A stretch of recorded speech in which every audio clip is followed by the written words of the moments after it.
Welcome to this episode of Ghost Tales. I am your host, Ashley Knight. And with us, joining us for a second time, today is Amy Doan. She is with Ghost Questers. And we've had you on before, and we've had a fun time talking about, well, specifically kind of what we're going to be continuing talking about today, St. Albans in Radford, Virginia. And Yes. it's this, do you want to describe it as like an asylum, kind of like a hospital type of place? Well, St. Albans has been a lot of different things. It started out as a boys' school and a pretty rough boys' school from what we can gather. Oh, wow. It then was bought and turned into a hospital, and the hospital was a lot of different things. It served for a while as a tuberculosis sanatorium, excuse me, and then it turned into a mental hospital, and it was bought by Radford University. And I can't remember the year, but Radford picked it up, and I think they were going to repurpose it, but ended up not doing so. Oh, wow. Okay. So it's just been kind of lying empty for several years. Correct. Yes. Wow. There's nothing. There's some buildings adjacent that I think that Radford or somebody uses, but they don't use that building proper. Okay. Gotcha. All right. So yeah, I think what we're going to talk about first is this video. And in this video, you're talking to, is it a little boy named Jacob? It is. We are in Jacob's room. And Jacob, we determined that Jacob is 7 years old. And he has been there for quite a while. There's no records that they can really prove things one way or the other. But Jacob was there in his room, and there was another patient, a male adult patient that was in a room adjacent who has been accused. Again, there is no proof that Donald, this man, that he killed Jacob, and Jacob is scared of Donald. Gotcha. Okay, so we're gonna air this clip real quick, and we'll talk a little bit about it on the back end. When you were alive, did Donald hurt you?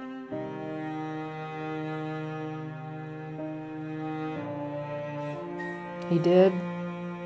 Okay.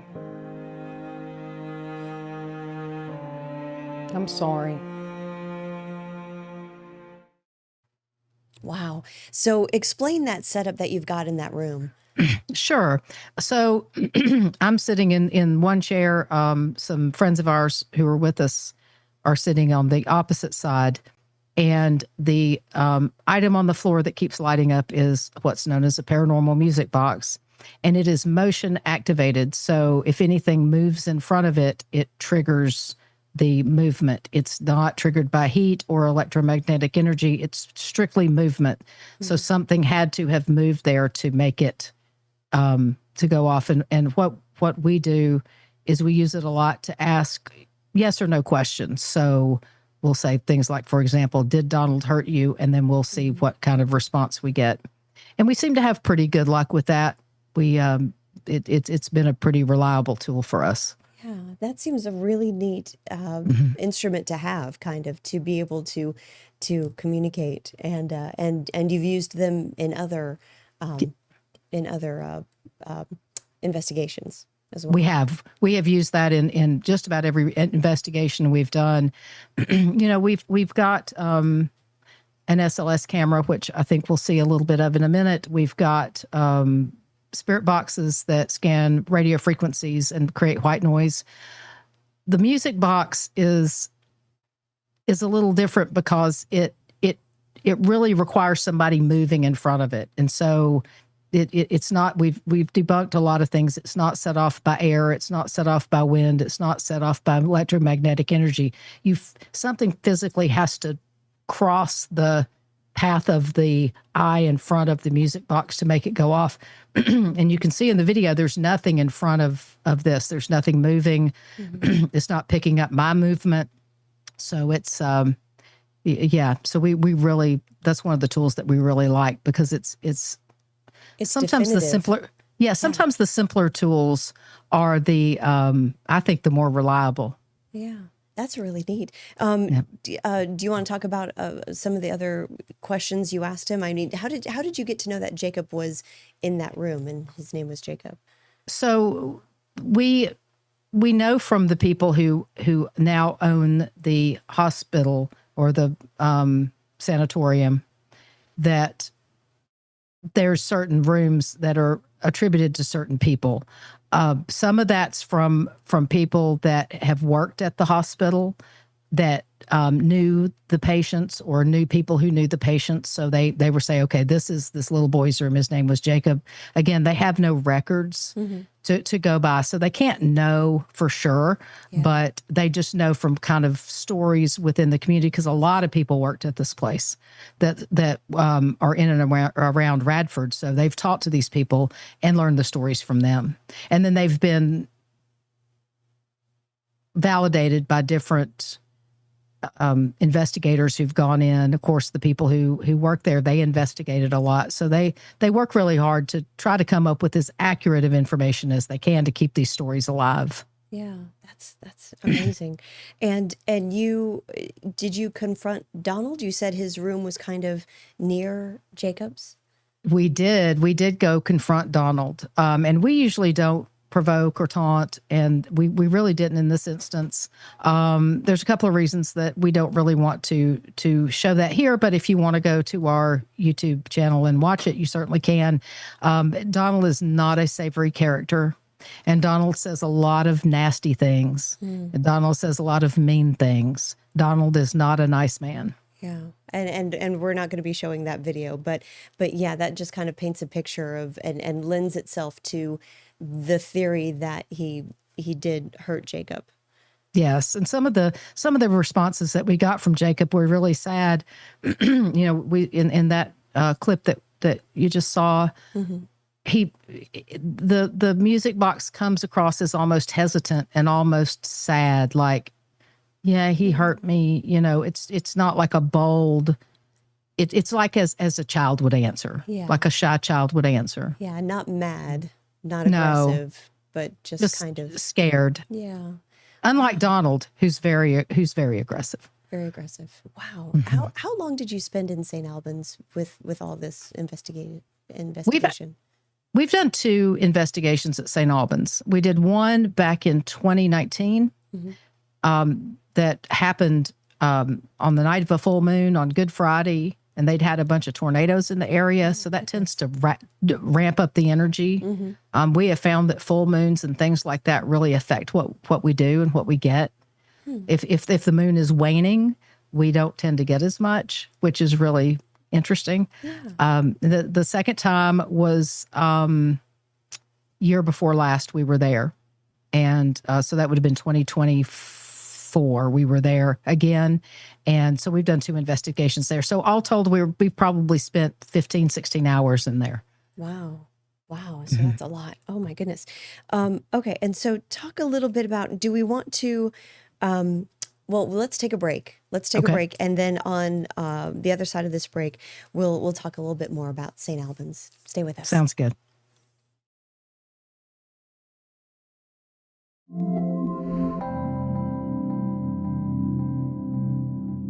All right, welcome back to Ghost Tales. I am Ashley Knight, your host. We are joined today again by Amy Doan. We are so glad to have her back with Ghost Questers. And again, you can see all of her videos on YouTube. They are all there. Some are a bit more aggressive, you would say, than others, and that's why we're not showing them on this episode, on this show. But if you want, if you're curious, you can by all means go find them on YouTube and check that out. Now we're talking about St. Albans Sanatorium, I guess you would call it, in Radford, Virginia, and you also went into another room that belonged to a woman named Rebecca. Now, talk about the first time you went into Rebecca's room. You said you've been to St. Albans twice. Was this on 2 separate occasions, or was this the same? Correct. Same on the 2 separate occasions. The first time we went into Rebecca's room, Rebecca is protective of her room for a couple of different reasons. She was in the psychiatric ward on the 4th floor. I think this is the women's psychiatric ward on the 4th floor, and she has reasons that she's protected of her room. But the first time that I walked into that room, the volunteer at St. Albans was escorting us around, and it was so weird because it was a little chilly outside. It was in April. Wasn't cold, but it was a little chilly. But it was so weird because one of my hands, my left hand, was just warm and normal, just like normal, and my right hand was ice cold. Wow. It was like I had dunked it in a bottle, in a like a bottle or a bucket of ice cold water. And to the point that I felt like my husband was there. I put my hands on his arm, put my hands on the volunteer's arm. It was noticeable. And I think that Rebecca was coming up and holding my hand. And that's why it was so cold. Things like that don't happen to me. I mean, my hands are usually the same temperature. Then there was no reason for one hand to be normal and one hand to be not. So I really think that Rebecca was connecting with me. I tend to attract women and children, tend to want to interact with me, and I don't know why, but they do. They tend to like me, gravitate toward me, and interact with me a little bit more than they do men. Yeah. Maybe they just feel safer with you. Maybe. Yeah. Or maybe like they had said that Rebecca was a mother for a brief period of time, and that maybe she likes people who look like mothers or are mother figures, women that she feels like she can connect with. Yeah. Wow. So that was the first time. Okay. And yes, talk about the second time that you walked So into a room. the second time we did I was doing a thing that's called the Estes method. And in Estes method, you wear headphones just like this that are plugged into a spirit box, and you wear a blindfold, and you can't see and you can't hear anything that's going on around you. So the people who are with you can be asking questions or anything like that. And it really shuts off all your senses. So you're just focused on what's happening in the headphones. And we were able to get some communication. We also had what's known as an SLS camera, which detects figures. So it makes stick figures out of things that it sees that are people. And so it'll make a stick figure just in a random place, and the theory is that is a person. So like if I were to put the SLS camera on you, it would map you with like you draw a stick figure. Gotcha. But if I just pointed at a corner where there's nobody and there's a stick figure there, why is the stick figure there? Well, it's the theory is it's mapping a person. Gotcha. Okay. And this was when you, this experience, is this the one you talked about when you were on the show the previous time? No, this is a different one. Okay, that's right. That's right. That's coming up. That's right. Yeah. So Rebecca was very protective of her room. Yes. Do we know why? We do. She had a stillborn baby, and the hospital did not know that she was pregnant. Yeah. And she hid the baby in her closet. Goodness. Yes. Wow. So many sad stories coming out of course, it would be out of the sanatorium. How does it affect you emotionally after going to a place like this and interacting with these spirits with their stories? It can get really sad, especially when it's somebody who's really vulnerable. Just calling back to Donald, we were talking about in the last segment. I don't feel sorry for him at all. No. But the children and the women, or anybody who's vulnerable, why are they still there? Do they still have a story to tell?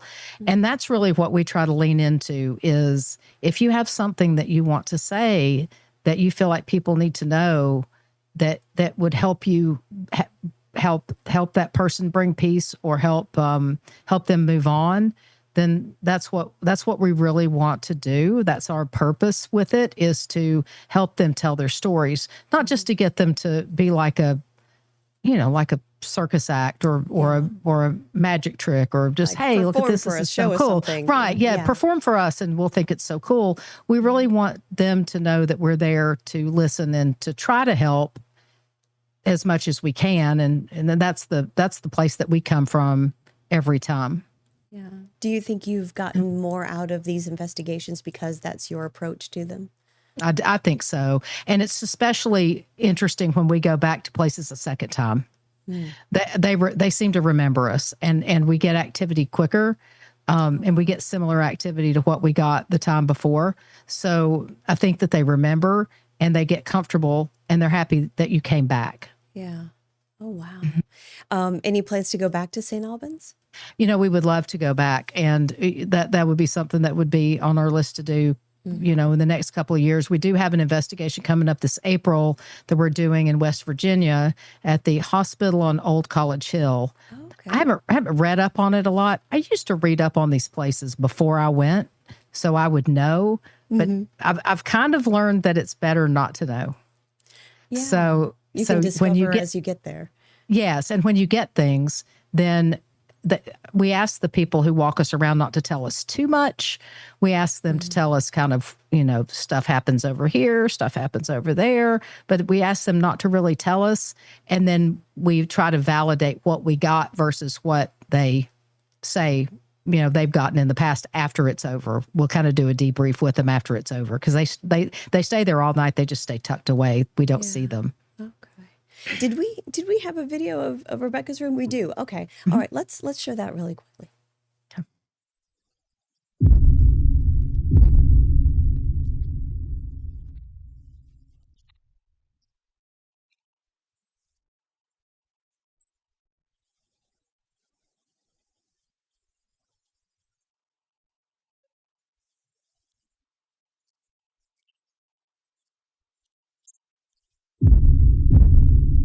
Moments later, another presence, taller, protective, appeared behind Amy, and the words, "Get away from us," broke through the static. Oh, wow. So Yeah. that was in Rebecca's room. Yes, and we think that was Rebecca standing over me because I could feel something earlier. It wasn't on that part of the video, but I could feel something touching my face like this. And so we think that was Rebecca standing over me. And I think she was being a little protective. There were 4 of us there that night, and I don't know that she particularly wanted us there that night, but I think that she was, being either a little protective over me or wanted us to move on. That she was going, "Come on now," but she, that, and why would that stick figure map there? It's, we also kept picking up a smaller stick figure in the chair. So I don't know whether that was, someone sitting there watching what was happening. But that one standing over me was definitely interesting because it just, I could feel something doing this on my face. And I had on as you saw, I had on a blindfold headphones. I couldn't hear or see anything. So other than the noise of the white noise in my ears from the headphones. And that really helps you center in on those senses that you need to kind of concentrate and not have anything else spoil that experiencing kind of, oh, I thought I saw this, or I thought I saw, Correct. Confusing one sense for another. Yeah. Okay, that's really interesting. And one validates the other. So I'll say things that I'm feeling. For example, in there, in that just before that clip, I'd said something's touching my face, and then, a minute later, that stick figure shows up above me with its hand on my face. Yes. So when we get 2 things that go together like that, it helps us validate that was real. Yeah. Oh, wow. That's fascinating. Okay. We're going to take one more break. And when we come back, we're going to talk about something that you mentioned on a previous episode. We're going to get to see the video this time. So stay with us. We'll be right back.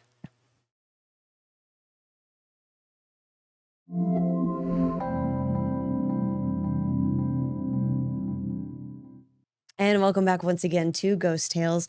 We are joined by Amy Doan. She is sharing her experiences again with us from St. Albans Sanatorium in Radford, Virginia. But for this segment, we want to talk about something that you mentioned on a previous episode when you were here. Talk about Miss Nellie's room. Now, this is the Old South Pittsburgh Hospital in Tennessee. Correct. This is the Old South Pittsburgh Hospital in South Pittsburgh, Tennessee, which is just past Chattanooga as you're headed toward Nashville. South Pittsburgh's a very small town, and this was a community hospital. Okay. Miss Nellie was a patient who showed up at the hospital one day and was wandering the halls, and her family had dropped her off and abandoned her at the hospital. And she didn't have anywhere to go. So they made a room for Miss Nellie, and Miss Nellie lived in this room for years, almost like a nursing home. Yeah. So that's what community hospitals did back then, is they took care of they were kind of a community center. I mean, people would go there for lunch on Sundays in the cafeteria, and without even anyone in the hospital. They were kind of a gathering place. And they weren't like hospitals today where they, if you don't have insurance, they turn you away. They wanted to help Miss Nellie. Right. Wow. Not that I'm saying that hospitals always turn you away if you don't have insurance. That's probably misspeaking. Right. But you know what I mean. They try to get you in and out. Sure, And that wasn't the case with Miss Nellie. So we went into Miss Nellie's room, and it was one of the most interesting things that's happened to me. Last segment, we were talking about that women and children seem to gravitate toward me. Well, Miss Nellie definitely gravitated toward me in her room in a very visual way, which is the video that that I supplied for you. Yes. So let's take a look at that video right now. We'll talk about it in just a second. This is Miss Nellie's room. Miss Nellie. Hi, Miss Nellie. Hello, Miss Nellie. Oh, your teddy bear fell off. I'll put him back up there. This is Miss Nellie's room. I just got real sad in here. Did you observe the Miss Anomaly drifting from left to right, followed shortly by Amy exclaiming, "I just got real sad in here"? Let's watch this again. Oh, your teddy bear fell off. I'll put him back up there. This is Miss Nellie's room. I just got real sad in here.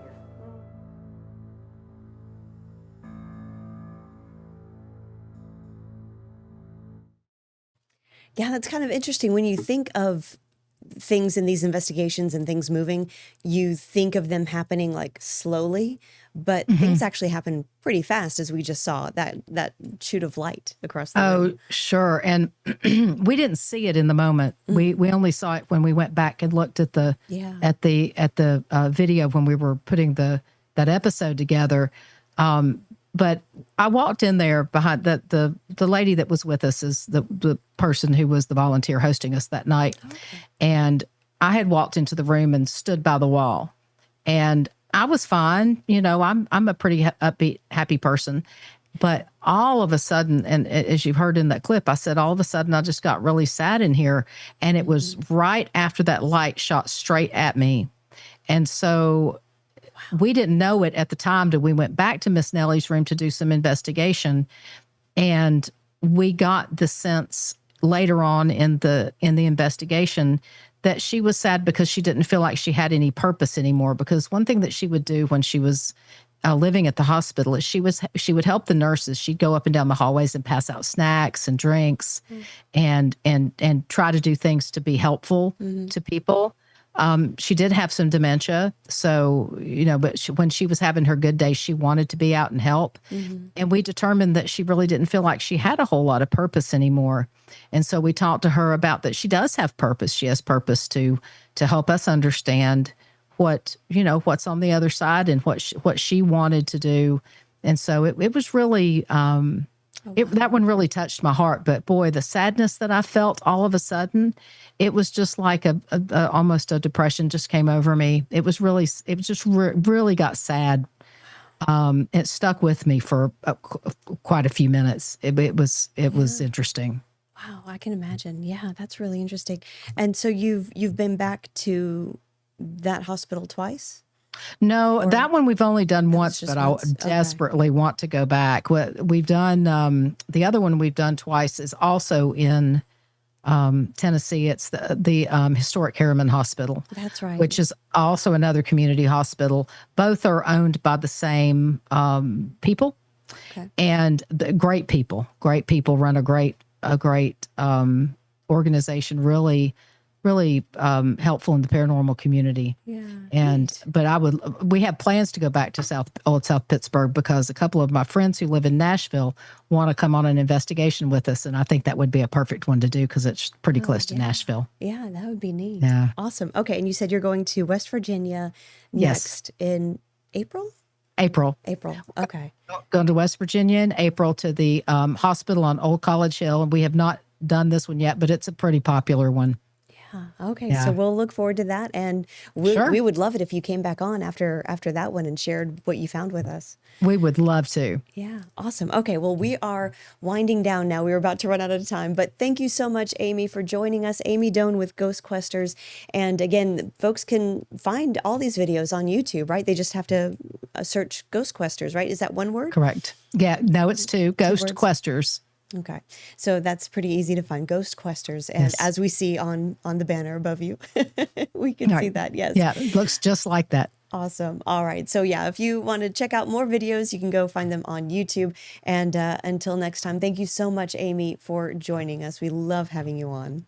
Thanks for having me. I appreciate it. Alrighty. And if anyone at home has any experiences that you want to share with us, you can always email me at ashley.knight@wavy.com. That's ASHLEY.KNIGHT@wavy.com. And we just may have you on the show next time. So until then, we'll see you on Ghost Tales.